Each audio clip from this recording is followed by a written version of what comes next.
Hello there, you're watching Let's Knit Together, and in this video we're looking at casting off Purlwise. Casting off Pearlwise is pretty handy. You often cast off knitwise with stocking stitch, but if you've got a pattern where you've got purl sections and knit sections, you might want to cast off in pattern, and you'll need to know how to cast off Pearlwise. So if we have a look at what normal casting off knitwise, so there you would cast off from the knit side of the fabric, and that's what your knitwise cast off looks like. So here we're pretending, that on this particular piece, this is the front. So I've got my purl stitches facing me. So this would be something like reverse stocking stitch. And I've cast this off from the purl side with purl stitches. Right. So there's no sort of ridge when you've done it on the knit side. There's a ridge, as I'm calling it a ridge. Yeah, that's right, like a braid. But it's much sort of smoother, isn't it? Yeah, much flatter from the purl side. And actually from the knit side, which in this case is the wrong side, you've got the same kind of braid. And this gorgeous, gorgeous jumper that we've got here has got a purl collar that faces to the right side. So to get that nice smooth edging here, that's been cast off Pearlwise. So it's a pretty useful thing to know how to do. So shall I? Yes, please. Righty-ho.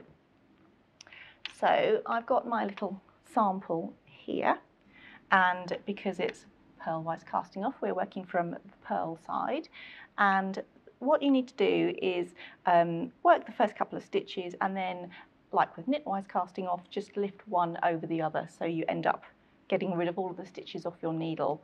Sometimes you might only be casting off a couple of stitches if you're doing some shaping, maybe, and that's the case for whatever kind of casting off you're doing. But if you're casting off Pearlwise, we've got to get started by purling the first 2 stitches. So that gives me the 2 stitches to work with. 1, 2. So now I need to lift this stitch over this one, but you can see that my yarn's in the way. Yes, it is. So what you have to do is, when you're casting off a stitch, is move it to the back. Okay. So now I'm free to insert my left hand needle and just slip it over, and I've got rid of one of my stitches there. Right. So now I need to go back to purling my stitches because I'm casting off Pearlwise. Yeah. So purl the next one, yarn to the back, get it out of the way. Yes. And then leaving you free to manoeuvre. Absolutely. And you can see that I'm getting rid of all of my stitches here. So the thing to remember really is that you really need to bring your yarn to the front for your purl and to the back for your cast off. Got it. And so that's how you carry on along the row. Excellent. And then you get rid of all of your stitches.